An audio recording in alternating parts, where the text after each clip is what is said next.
CWR, Common Works Registration, has been covered in some form in well over 20 videos on this channel. However, until now there was almost no continuity, there was always another context. For example, in our music publishing series it is featured in almost all episodes, but never properly explained. This is natural, as the context was music publishing in general, not CWR. Almost the same can be said about our DMP series. 3 videos in this series have CWR in the title. Still, the focus is on the features of this free software. There is actually a dedicated playlist about CWR, and this video is a part of it. Still, other videos are very superficial, each covering only a single aspect of CWR. In this season, we are focused on the series about the process of creating a music publishing administration software as a service. CWR was already mentioned in one of the episodes. However, in order for us to continue with it, we need to cover CWR. We will be releasing 2 30-minute videos about CWR. This is the first one. We will be covering only CWR, no tools, no ads, no BS, well, until the end screen. However, this will be a technical video. Use the timings below to navigate it. To every solution, there is a problem. Let us start with it.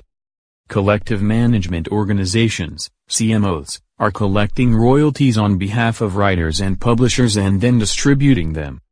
In some countries this is statutory, in others based on licensing. In reality, the differences in the actual processes are far smaller than legal differences. But, that was not always the case. We will be focusing on a single, but crucial, step in this process of royalty collection and distribution, registration. The purpose is for CMOs to know for which musical works they are collecting royalties and on behalf of whom. Of course, if there is a statutory monopoly, then only the second part is relevant. It really makes no practical difference. CMOs must be able to identify a musical work that is eligible for royalties and know who the beneficiaries are. The process of giving relevant information to CMOs is called registration. In the old days, this was usually done by snail mail. Frankly, I have no clue how this worked. I am not that old. But it worked for well over a century in many countries. Eventually, it became possible to register electronically and in batches. When I got into it, virtually each CMO had a slightly different process and format. I would be given a CSV or XLS file and would have to create a set of slightly different files. And then the CMOs and the large publishers started talking about this and decided to have a common format for registrations, as well common formats for other things. Thus their small individual problems became one huge everyone's problem. How cool is that? It received an official name, Common Works Registration. However, many individual problems persisted and new ones arose, so societies and large publishers decided to form a semi-official body called Society Publisher Forum who would keep adding individual problems to the common one. In order to keep track of the process, they decided to have major versions, minor versions and minor version revisions. But both CMOs and publishers resisted accepting it for a long time, until CWR 2.1 came along. It spread like a virus. But a funny thing happened. At some point the change stopped. CWR 2.1 revision 7 became the thing. The CWR. It basically became more of a solution than a problem. But, there was a Trojan horse in it. So, once again, it became a common problem. Well, to be more precise, it became 4 common problems. Because in 2020, besides COVID-19, we have 4 different actively supported CWR versions. More is better, right? Well, no, actually. 2.2 was supposed to be an interim version until 3.0 comes out. But when it did, the French said it is not their problem. 3.1 is still a hope, so, in the end, they came up with a new revision for 2.1. So, in reality, 2.1 is the only version commonly accepted. And the latest revision killed that horse. So, it is here to stay. My bet is on non-EDI CWR 4.0, to be released in 2028. Until then, when I say CWR, it is 2.1 or 8. Let us start with a very simple example. Normally, CWR is a plain text file. In this case, a little bit of coloring and line separation was added, for clarity. CWR is based on EDI. We have fields of fixed width combined in records. The first field, 3 characters long, in each record, tells us what kind of record it is. The first one says HDR, this is the file header. Right here we come to the only difference between 2.1 revision 7 and revision 8. This is revision 8, allowing for 10 plus digits in the submitter IPI name number. If our imaginary submitter had up to 9 digits, it would say PB after HDR and before the IPI name number. Please note that everything is made up, any resemblance to real-life data is anecdotal. CWR file is split into groups. In this case, we have only one. GRH is the group header. The next 3 characters in it tell us what kind of group it is. In this case NWR, New Work Registration Group. 0001 tells us it is the first group. This is the first of sequence counters, to check that the file is not corrupt. This is so incredibly 7-ish. At the end of each group is the group trailer, GRT. These numbers tell us that it is the group 0001, that it has 3 transactions and 32 records in total.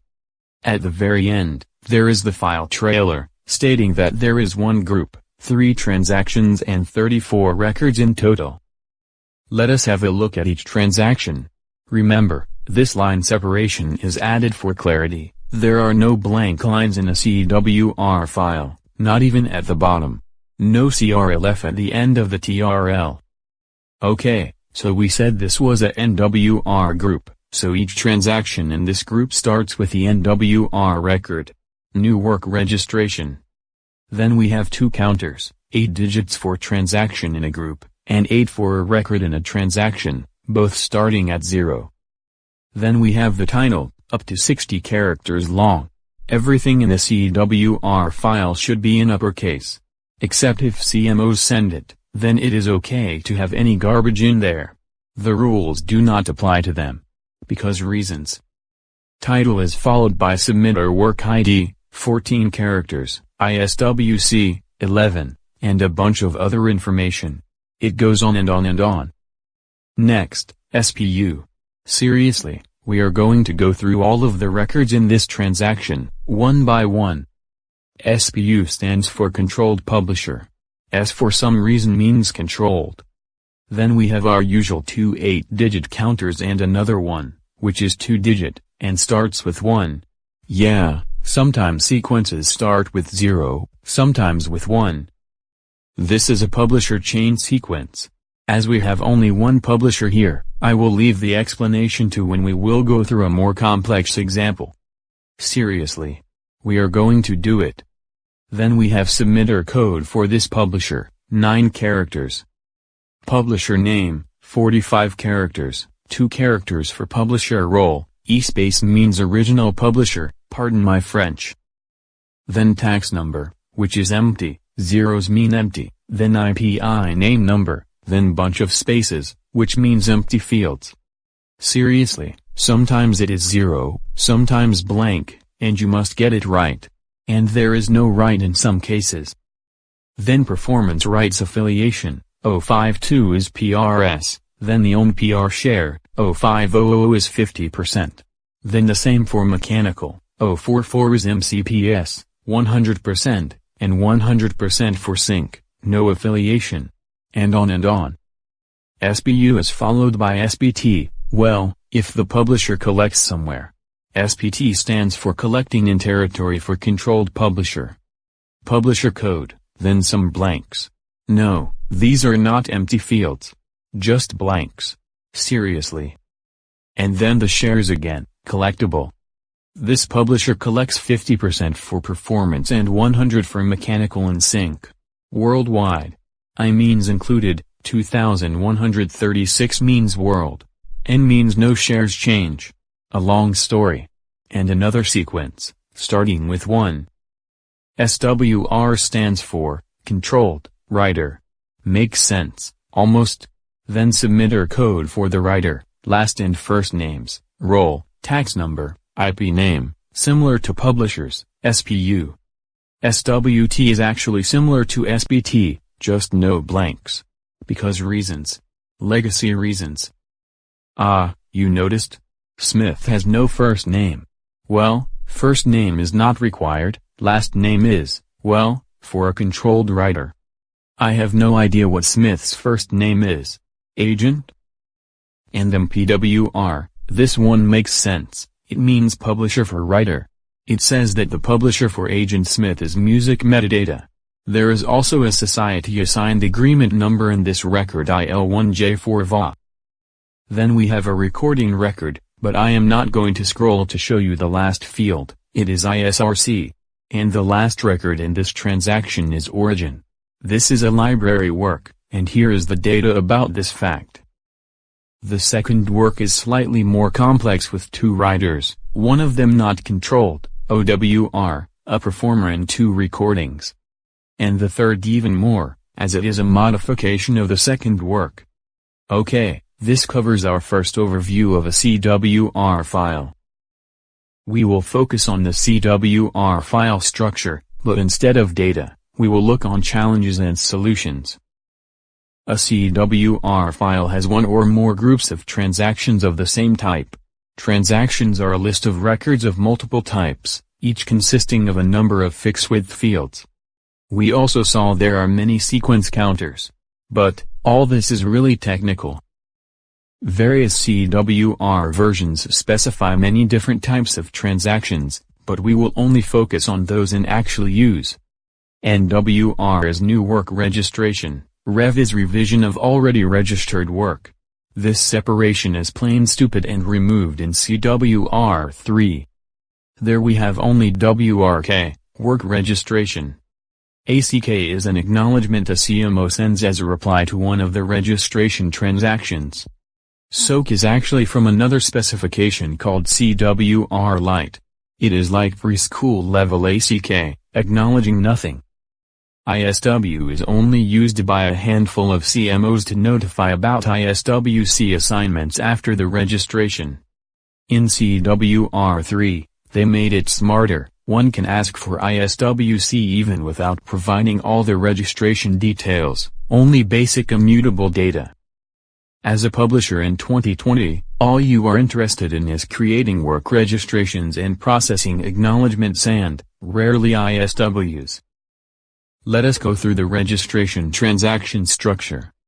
The header line contains general data, title, internal work ID, ISWC, and much more. Then comes a section with publishers with 2 subsections, for controlled and other publishers. Controlled publisher section is the most complex and we will spend a lot of time on it. Then we have writers section, again split into 2 subsections. And below it goes the rest of the data. There are many possible record types here. Not all sections are always present.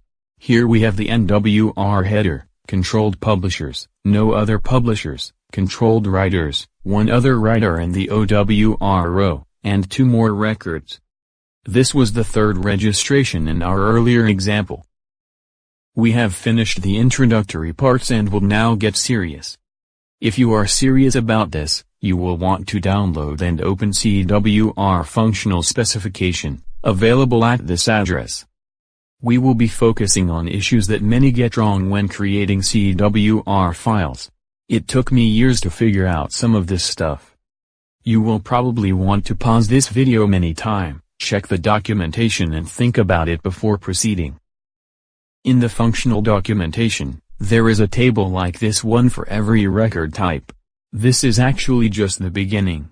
It lists field name, start position, size, format and if it is required, as well as a short description. Record prefix is really 3 fields, 3 characters for record type and who counters 8 characters each, 19 characters in total. Then we have a mandatory field work title, 60 characters long. A stands for alphanumeric. However, not all characters are allowed. This will be covered later. Then the language code. L stands for list. There is an official list of 2-letter codes. It is optional, you can put 2 blanks in there if you don't know this. Then the mandatory alphanumeric work ID, 14 characters. This is your ID for this work. Then ISWC. What this specification does not tell you is which fields are important. Although this one is optional, it is very important. Note it is 11 characters long, so no dashes and dots. We will not go through all of them. Let's skip to the music distribution category, 3 characters from a list. Although it is mandatory, there is kind of a default, UNC, standing for unknown. It should have been optional, with blank meaning unknown. Because reasons. Again. Let's scroll down a bit. Another very important field, and one causing many headaches, is version type. This field can have only 2 values, or A for original and mod for modification. However, as we will see, many things change based on the value of this field. 2 examples are right here, music arrangement and lyrics adaptation. In the mandatory column, it says C, which means conditional. They have to be blank for original, and have values for modifications. Although, both can have values unspecified. Because reasons. Again. But the best part of the specification are per CMO rules, as shown here. They totally break the principle of having a single file for all societies. Such information should really go into SPT records. Well, reasons again. What you really need here are, work title, work ID, aka submitter work number, ISWC, if known, and version type. If it is mod, then you need to specify further fields, but you can simply put UNS for unspecified in them. Of course, you should add as much information as you can and have, but this is the bare minimum. We are going to discuss publisher chains next. This is by far the most demanding part of CWR specification, unless you are the original publisher, registering with your home society. We will go through this case first, then dig into complex parts. Here is a previous example, just highlighted slightly differently. I mentioned this chain sequence, starting with 01. This chain has only 1 publisher, original, of course, and 1 territory, world, signified by I-2136 in the SPT row.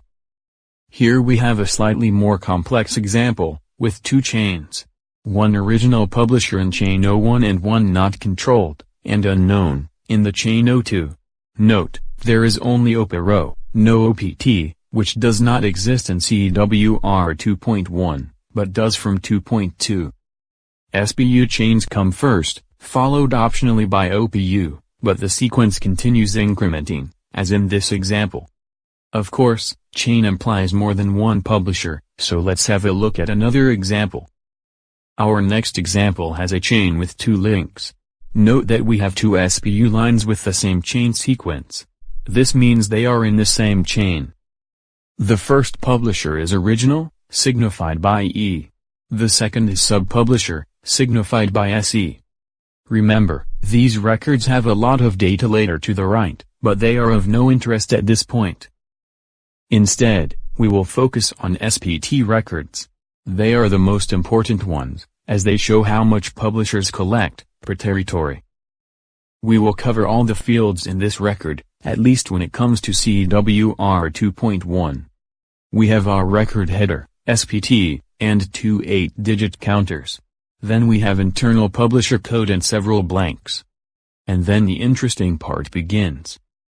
We have 3 sets of 5-digit fields for performance, mechanical and sync shares. In the first SPT row, it says 50% performance, 100% mechanical and sync. The next character can be I or E, for included or excluded. And then the territory code.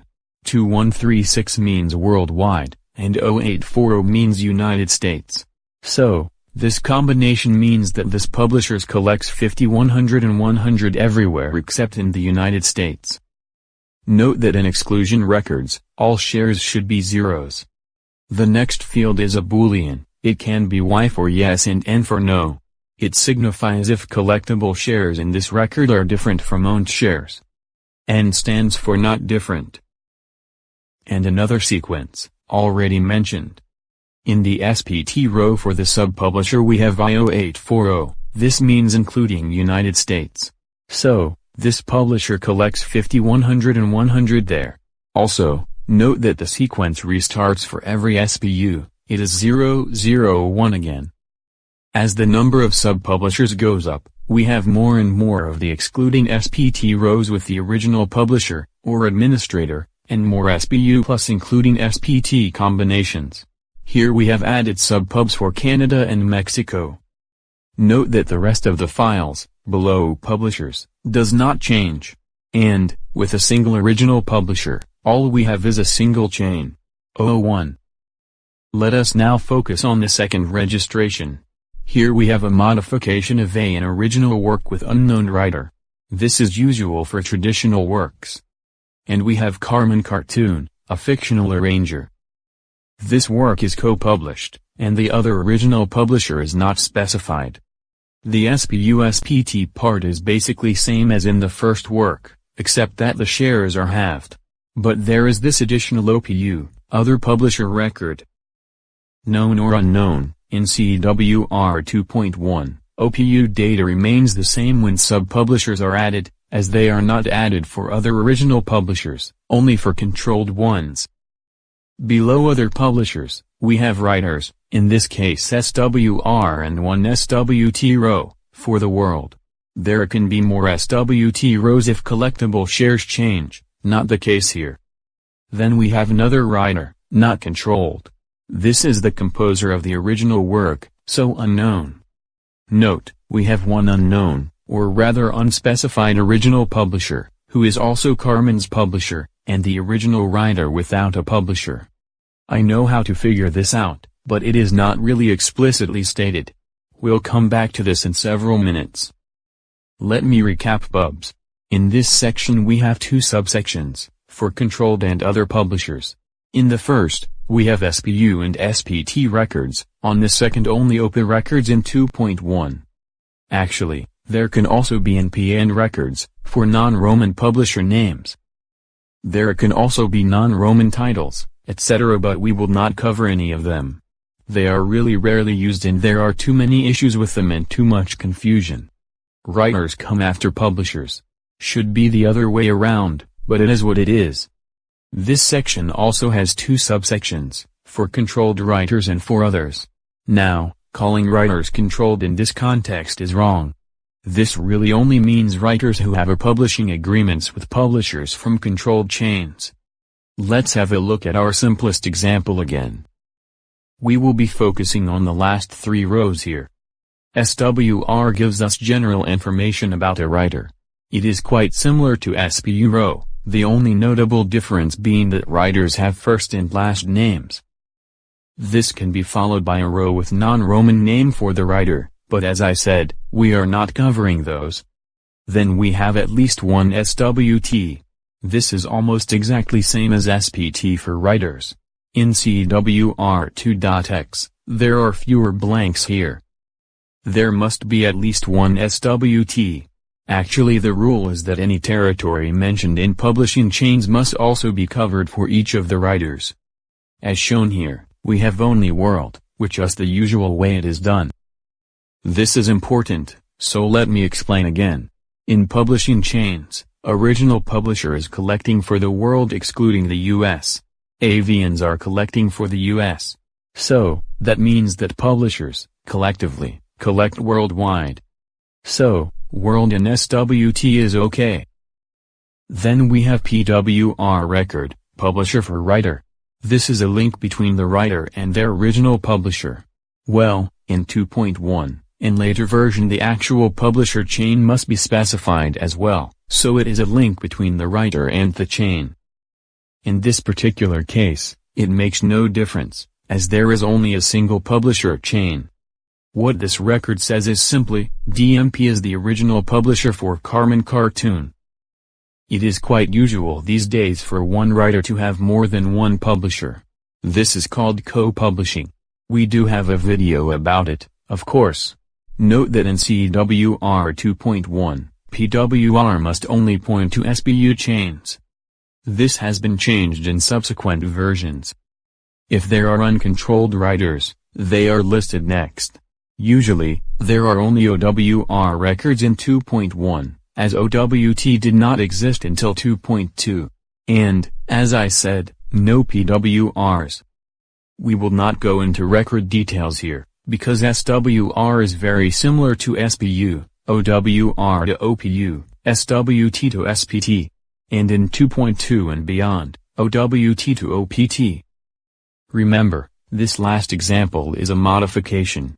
Carmen is a arranger, which means that she modified the composition, while the other two writers and composers and lyricists, which means they created the original work. I get one thing a lot: what is arranger? I don't care. And neither does the CWR specification. They can only exist in modifications, not in original works. Period. Note that it says mod in NWR and that there is a VR record stating that cool work listed above is the original. We ended the publishing chains part with this screenshot. The reason for different highlighting is because it comes from different tools. This full highlighting is better for those who are interested in details, the former one for those who are not. For example, publisher IDs are purple. Controlled shares are in colors, not controlled are gray. I mentioned that Carmen has two original publishers in this co-publishing deal. See, she owns 50% performance, but our controlled OP only owns 25%. The unknown, or rather, unspecified publisher owns 25%. Would it not be better to specify the original publisher? Actually, if you ask me, no. Original and original publisher does not mean that they initially were the publisher, just that they have a current publishing agreement with the writer. It is not your job to track the changes for shares you do not control. And, besides, there is no good way to do it. So, what I argue is, don't. Specify as much as you can when it comes to writers, both controlled and not, and as much as you can when it comes to controlled publishing chains. But for OPUs, don't bother. It is a Sisyphean task anyway. Then, again, when it comes to other data, more is better. But, what is other data? A very good question. If you know what I mean. That question will be answered in our next 30-minute video about CWR. It will cover performers, recordings, origins, and much more. Now that we have covered writers and publishers in CWR, we can proceed with our Latona series. We will be referencing this video quite often in the next weeks. Makes sense, as we will be covering writer participation and application of agreements. Remember, Latona is agreement-based software, but CWR is state-based. For experienced music publishing professionals used to CWR and EBR registrations, as well as state-based tools, a truly agreement-based tool is hard to grasp. It is easier for people with no previous experience with batch registrations actually. Allow me to make several additional recommendations at the end. Educational series and a free software. Music Publishing Series is a great start for publishing professionals with no experience with administration software. Music Metadata Basics is geared towards newcomers to music publishing. DMP is a CWR-capable tool, completely free. Thanks for watching. Bye-bye.